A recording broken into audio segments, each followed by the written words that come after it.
Kesorotan lain, Saudara Ketua DPP Partai Keadilan Sejahtera Mardani Alisera menanggapi penangkapan caleg terpilih partainya di DPRK Aceh Tamiang atas kasus 70 kg sabu. Mardani menyerahkan seluruh proses hukum kepada polisi. Soal kemungkinan aliran dana sampai ke partai, ia menyatakan bongkar saja. Sebelumnya, polisi menyebut jual beli narkoba tersangka Sofyan untuk keperluan kampanye di pemilu serentak lalu.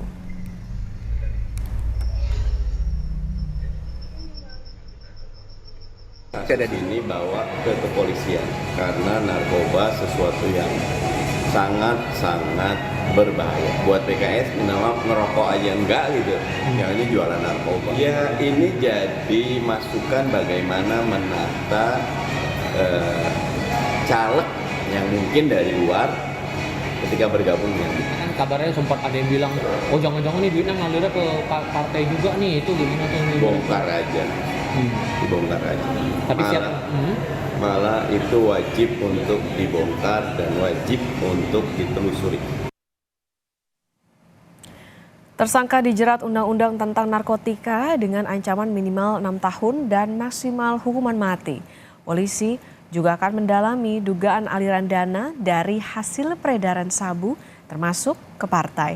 Pelaku yang terindikasi sebagai bandar akan dijerat juga dengan Undang-Undang TPPU. Ya, kita masih dalami ya. Itu didalami. Ya, kita dalami uang itu kemana. Yang pasti tersangka ini akan dijerat Undang-Undang TPPU karena dia sebagai bandar. Sebagai omongan saya sebelumnya, bandar atau kurir akan dikenakan Undang-Undang TPPU. Nanti kita akan tahu kemana arah uangnya tersebut, ya.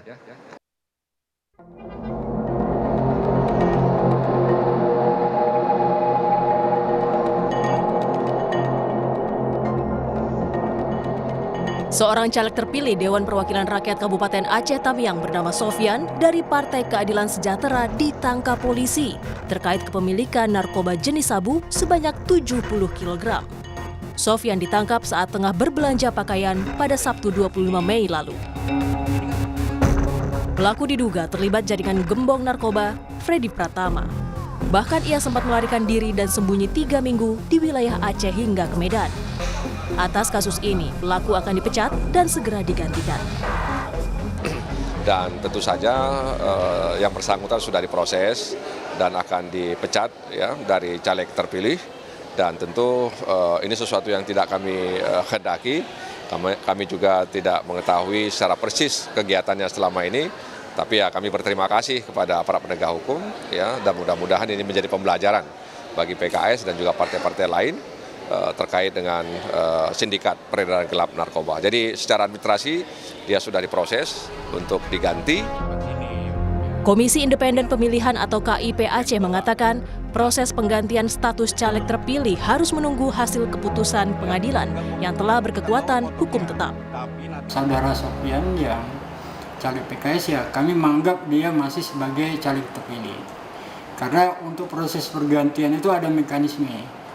Nah, sesuai dengan ketentuan pasal 426 Undang-Undang Nomor 7 Tahun 2017 bahwa proses pergantian caleg terpilih itu ada 4 kondisi. Pertama, meninggal dunia, yang kedua mengundurkan diri, yang ketiga sudah tidak memenuhi syarat sebagai caleg calon anggota DPR, DPRD, DPRK dan DPRA. Dan yang keempat dinyatakan bersalah berdasarkan putusan pengadilan. Pelaku yang diduga jaringan Freddy Pratama ini masuk daftar pencarian orang setelah sebelumnya polisi menangkap 3 tersangka lain pada 13 Maret lalu. Paket barang bukti sabu sebanyak 70 kg diprediksi dari Thailand. Pelaku diperiksa untuk mendalami siapa saja yang terlibat. Tim Liputan, Kompas TV.